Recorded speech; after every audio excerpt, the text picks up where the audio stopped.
America's grandmother. The Bushes, both George and Barbara, really believe that the family which prays together stays together. Barbara Bush, a wife and mother to 2 U.S. presidents, dies at age 92.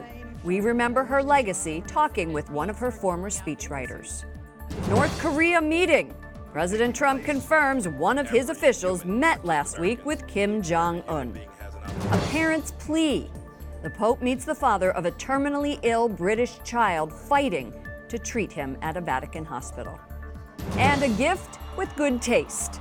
A priest from Kentucky has a unique present for Pope Francis.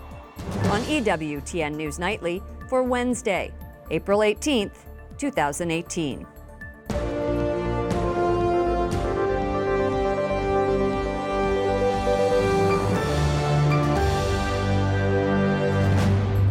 Good evening from Washington, D.C., and thank you to those of you joining us from around the world for news from a Catholic perspective. I'm Lauren Ashburn. Tonight, the country is mourning the matriarch of the Bush family. Former First Lady Barbara Bush died yesterday. She was 92. Her husband, former President George H.W. Bush, was at his wife's side when she died and had been holding her hand all day. They were married for 73 years. She was a dignified First Lady who behind the scenes was the steel in the Bush family spine. Barbara Bush spent 4 years with her husband George in the White House. She was gracious, yet approachable. To many, she was America's grandmother.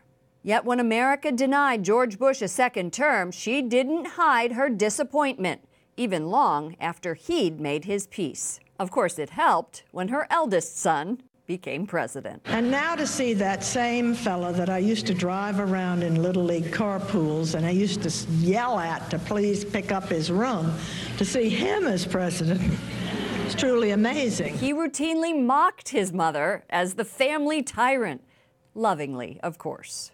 Mom is out of the hospital and everything is back to normal. After all, she's still telling me what to do. She was born Barbara Pierce in New York in 1925, the third child in a wealthy publishing family. When she was 16, she met George Bush at a prep school dance. A year and a half later, they were engaged, but didn't marry until he returned from World War II, a hero bomber pilot. After the White House, the couple settled in Houston and Kennebunkport, Maine, where Barbara Bush focused on promoting literacy and spending time with her always adoring family. In her 1994 autobiography, Barbara Bush, a memoir, she touched on a controversial subject, saying, "I hate abortions, but just could not make that choice for someone else." Presidents, first ladies, and many others who knew Barbara Bush are praising her devotion to the nation, her family, and to literacy. Her son, George W., writes, in part, "Mom kept us on our toes and kept us laughing until the end. I'm a lucky man that Barbara Bush was my mother." The White House released this statement from President Trump. She will long be remembered for her strong devotion to country and family, both of which she served unfailingly well. The President and First Lady's thoughts and prayers are with the family and friends of Mrs. Bush. And the Obamas, right? Barbara Bush was the rock of a family dedicated to public service, and our thoughts and prayers are with both presidents and the entire Bush family. Before she passed away, her husband called Barbara a rock in the face of her failing health, worrying not for herself, thanks to her abiding faith, but for others. Private funeral services will be held this weekend at the Episcopal Church the Bushes regularly attend. First Lady Melania Trump will be there. Joining us now is Mary Kate Kerry, former speechwriter for President George H.W. Bush. Welcome back to the program. Thanks for having me. You've known them for how many years now? 30, 25 30 years. Yeah. She really spoke her mind, which I found so refreshing. Do you remember when she said, "Jeb Bush, you shouldn't run because there are too many Bushes"? Yes. Remember that? Run, right? Yes. Who does that? What kind of mother does that? Yeah, I heard a story this morning that she walked into Walker's Point and George W. Bush was lounging around and had his feet on a coffee table, and she said, "Get your feet off the table." And he said, "I'm President of the United States, aren't I allowed to have feet on the table?" And she said, "Not in my house." There you go, right? This is why people love her. That's it, the realness of her. Yeah. not only did she speak her mind, but she had great faith. In her autobiography, Mrs. Bush wrote, "When all the dust is settled and all the crowds are gone," I'm going to get teary, "the things that matter are faith, family, and friends." What did you see as you were up close with them about their faith? So I wrote in that Washington Post piece about Don Rhodes, who was an orphaned young man who had no family and was pretty much half deaf. And she saw that he had no family and took him in for the rest of his life. And they supported him. And again, he died before they did, which he didn't think would ever happen. And they scattered his ashes at their gravesite. So when she is buried on Saturday, she'll be next to Robin, and she'll be amidst Don Rhodes' ashes, so that they could be together. And to me, I've heard so many stories lately about her generosity, her compassion, and it all came down to broadening her definition of family. That if you didn't have a family, you could be part of theirs.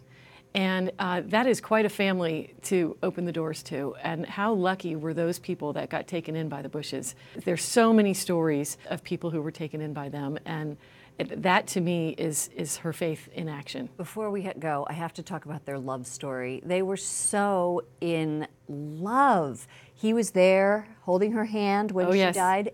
And what you wrote today in the Post was just beautiful. She says that it was love at first sight on her part, and I'm sure it was on his as well. And they used to go to bed every night holding hands, arguing over who loved each other more. And she told me I won that argument every time. She was very, very protective of him. She moved their family 29 houses in 17 states with 6 children, 5 of whom survived. And all of those children turned out spectacularly. And I think it's a great love story of her devotion to him, that she was able to do that while he had these spectacular jobs that allowed him to become President of the United States. It's one of the great love stories in American history. You know, they beat the record set by John Adams and Abigail Adams. The Bushes are now the longest married presidential couple in American history, 73 years. And the Carters are close, but the Bushes are in first place. Mary Kate Kerry, former speechwriter for President George H.W. Bush, thank you for sharing your memories. It's a fabulous life she led. President Trump makes a surprising announcement. He confirms CIA Chief Mike Pompeo secretly met with North Korean leader Kim Jong-un. The highly unusual meeting paves the way for the anticipated summit between the North Korean leader and the president. White House correspondent Mark Irons is following the developments from West Palm Beach, Florida, where the president is hosting Japan's prime minister. Good evening, Mark. Good evening, Lauren. President Trump and Prime Minister Shinzo Abe have been meeting down at the president's Mar-a-Lago resort here in Palm Beach, Florida, focusing on how to end North Korea's nuclear weapons program. The president hopes to achieve that sometime in the next couple of months, when he would like to sit down with Kim Jong-un for a meeting. A date has not been set as of yet to confirm that is happening, but the president said just yesterday the U.S. and North Korea have already been in extremely high-level talks. Today we're learning a bit more about what exactly that means. We'll be having meetings with Kim Jong-un very soon. The president says 5 locations are under consideration for what will be a historic meeting between him and the North Korean leader. It could take place in early June. Now, the president revealing in an early morning tweet that preparations are underway. Trump writes, Mike Pompeo met with Kim Jong-un in North Korea last week. Meeting went very smoothly and a good relationship was formed. Details of summit are being worked out now. Denuclearization will be a great thing for the world, but also for North Korea. The announcement of Pompeo's visit with Kim comes as Trump's pick for Secretary of State awaits Senate approval. Some senators have shown hesitancy. And I'm concerned about some of the positions that he's taken. As Pompeo waits to see if he is confirmed, President Trump says a denuclearized North Korea would be good for the world, but he hasn't guaranteed his meeting with Kim will take place. Let's see what happens. We'll either have a very good meeting or we won't have a good meeting. And maybe we won't even have a meeting at all, depending on what's going in. But I think that there's a great chance to solve a world problem. If the president and Kim Jong-un meet, it will be the first ever summit between the U.S. and North Korea in more than 6 decades of hostilities since the Korean War. and that has been a major topic between President Trump and Japan's Prime Minister Shinzo Abe in Florida. Lauren? White House correspondent Mark Irons reporting from West Palm Beach, Florida. It was a very public spat. The head of the president's economic team is apologizing to UN Ambassador Nikki Haley. Larry Kudlow says she was confused in announcing new sanctions against Russia.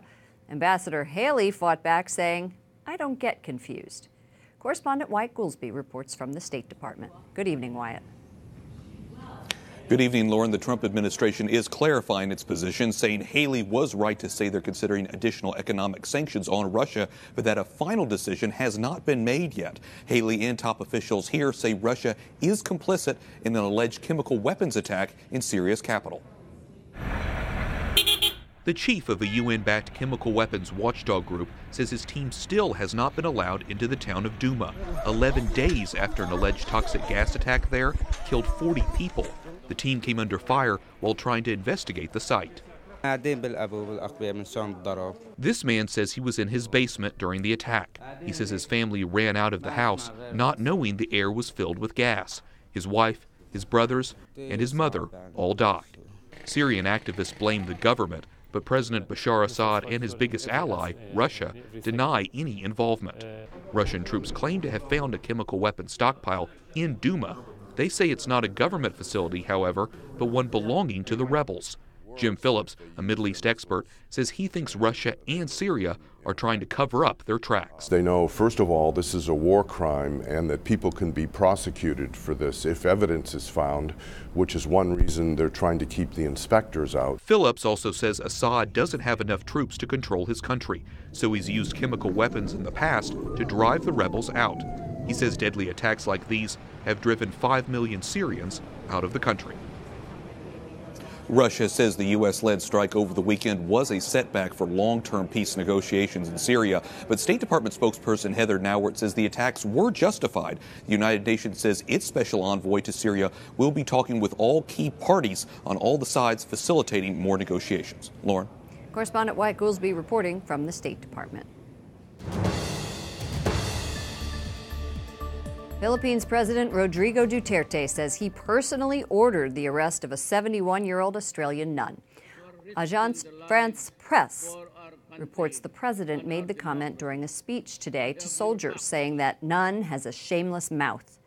The Catholic sister was detained overnight and released today. She has been rallying on behalf of farmers and their land rights.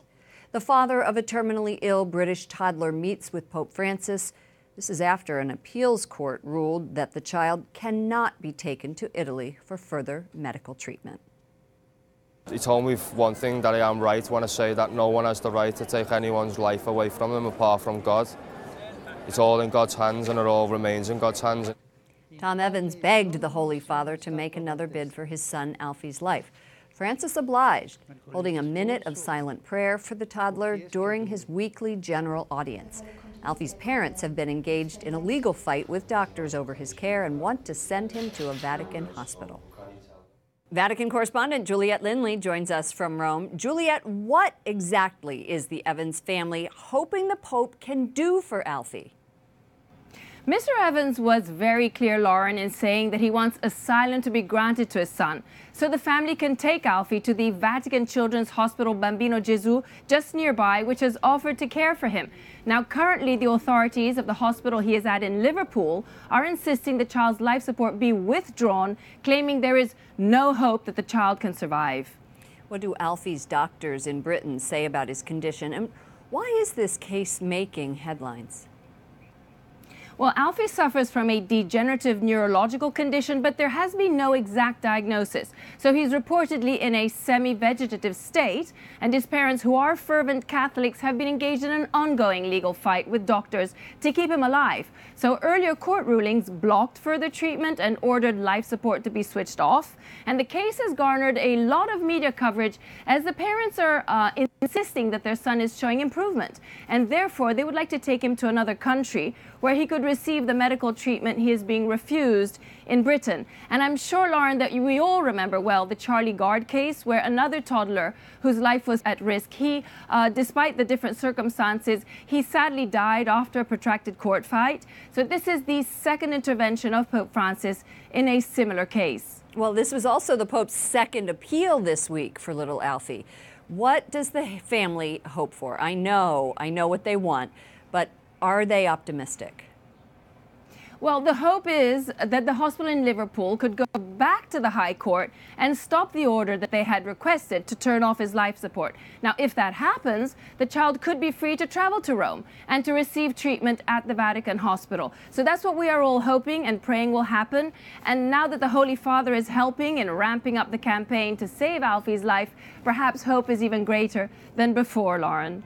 Thank you so much, Juliet Lindley, EWTN News nightly Vatican correspondent. Thank you, Lauren. Coming up later in the show, we'll explore the Catholic approach to end-of-life issues. Dr. Gracie Christie will join us. Coming up, our report from the Summit on Religious Freedom with lawmakers and faith leaders. And Pope Francis tells the faithful why they should make the sign of the cross more often.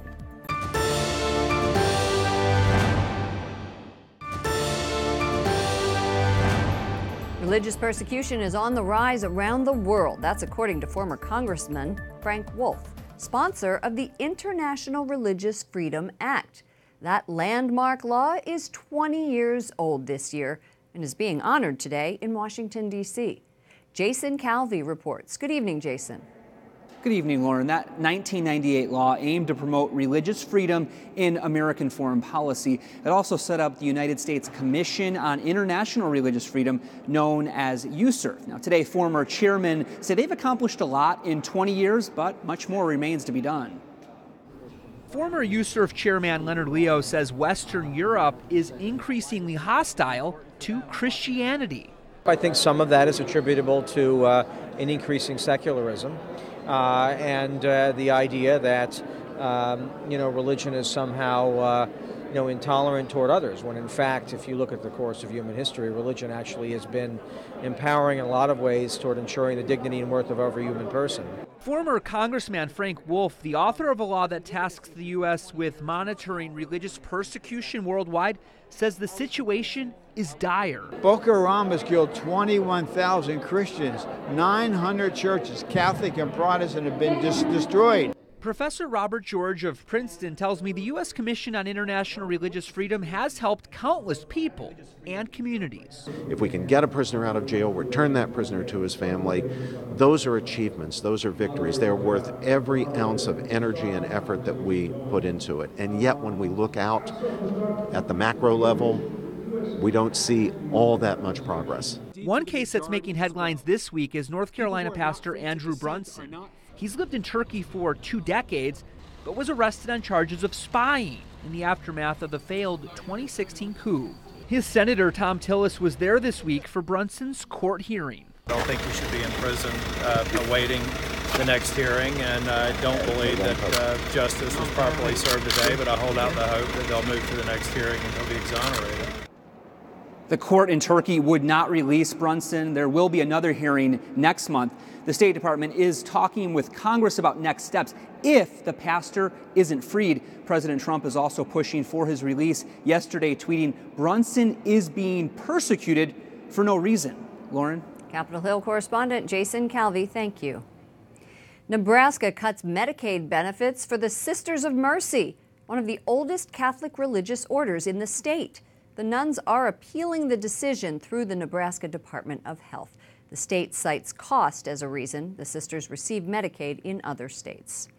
Bishop David Foley, the former leader of the Birmingham, Alabama diocese, dies at age 88. He hosted Pillars of Faith on EWTN and served on the network's Board of Governors. EWTN Chairman and CEO Michael Warsaw says Bishop Foley was always known for his keen intellect, pastoral sensitivity, and powerful preaching. May he rest in peace. Up next, a Catholic doctor and parent explains the Church's view on end-of-life care. And a woman of letters. My personal interaction with the former First Lady, Barbara Bush.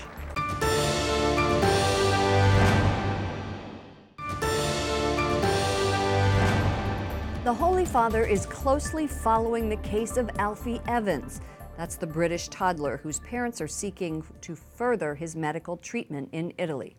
And as we mentioned earlier, Pope Francis met today with his father, Tom Evans. The Holy Father also addressed the issue with pilgrims and tourists gathered for his weekly talk. Francis said, "I'd like to repeat and strongly confirm that the only owner of life from the beginning to its natural end is God." Joining us now to discuss end-of-life issues is Dr. Gracie Christie, Policy Advisor for the Catholic Association. Welcome back to the program. Thank you for having me again. The case of 23-month-old Alfie Evans. They say he's in a semi-vegetative state. You can look at him right here. I've seen him yawn. I've seen his parents talking to him. They say further treatment would be futile, and his parents, though, have been unsuccessful in their court battles to move him to Rome to seek treatment. Why do you think Alfie's parents are appealing to the Pope? I think that they feel safer and more comfortable with a Catholic medical ethic approach to their son's life. The Catholic medical ethic is very different from what they are experiencing under the state-run medical care of the UK, which sounds to me very much like a utilitarian ethic, which is done with the boy's life. They don't feel that there's any hope, and they are not willing to accompany the couple and that child to the end of the boy's natural life. Let's talk about Catholic teaching, Gracie.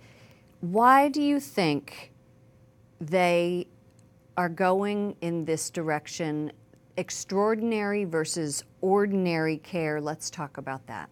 So we have in Catholicism a very detailed, very complicated but very beautiful way of dealing with end-of-life issues, which is very deeply thought out. And the idea is that we use ordinary means to keep a person alive, the things that are ordinarily expected like nutrition and oxygen and water, but that we don't have to use extraordinary means to prolong life, because as Catholics we're not afraid of death. What we're afraid of is not supporting our brothers and sisters to the end of their natural life. So we draw a beautiful balance between rushing out of life or rushing someone out of life and not doing enough to accompany them. It says, and we have this on the EWTN website, about end-of-life decisions, and we talk about the Catholic teaching, and it says, since the Middle Ages, Catholic theologians have recognized human beings are not morally obligated to undergo every possible medical treatment to save their lives. But that's not what's happening here, as you just described. Is that right? Right, because as Catholics, we're not afraid of death. We see that it's the door to our real life, possibly, what we should regard as our real life. But I think it's very beautiful the way that Alfie Evans' parents are turning to the Catholic Church as a safe harbor to a place and an ideology that will take care of all of them, the mom, the dad, and the baby. Thank you so much, Dr. Gracie Christie, Senior Advisor to the Catholic Association. Thank you. Pope Francis says the sign of the cross marks us as Christians, and we should make it often. E come facciamo entrando in chiesa, possiamo farlo anche a casa. The Holy Father says the cross is the badge that shows who we are and who we belong to, and urges us to make the gesture during our daily activities. Pappy for the Pope. A Catholic priest from Kentucky was at the Vatican last week, and he brought him a delicacy from his home state. The gift? A bottle of bourbon, specifically a bottle of 23-year-old Pappy Van Winkle. Father Jim Sitchko says the Pope liked the present. You see them in a selfie here, calling it very good bourbon. Father Sitchko was in Rome as one of the Holy Father's missionaries of mercy. Finally tonight, my personal story about Barbara Bush. After interviewing her husband at his presidential library in Texas, well after he left the White House, they invited me to come in to their private residence. I told them an Ashburn family favorite story. On a below-freezing day in the early 90s, to keep warm, my parents wore their pajamas under their clothes as we toured the White House. She took my reporter's notebook and wrote the following. Dear Ellen, I am so enjoying your daughter. Have a great year, Barbara Bush. And she ends with, "No PJs in the White House." I was amazed that she took the time to do that. And that note is hanging on the wall in my parents' house in Pennsylvania. That does it for all of us here at EWTN News Nightly. To all of you around the world, thank you for watching. I'm Lauren Ashburn. Let's keep in touch online. Follow me at Lauren Ashburn on Twitter and Lauren Ashburn EWTN on Facebook. Good night and God bless.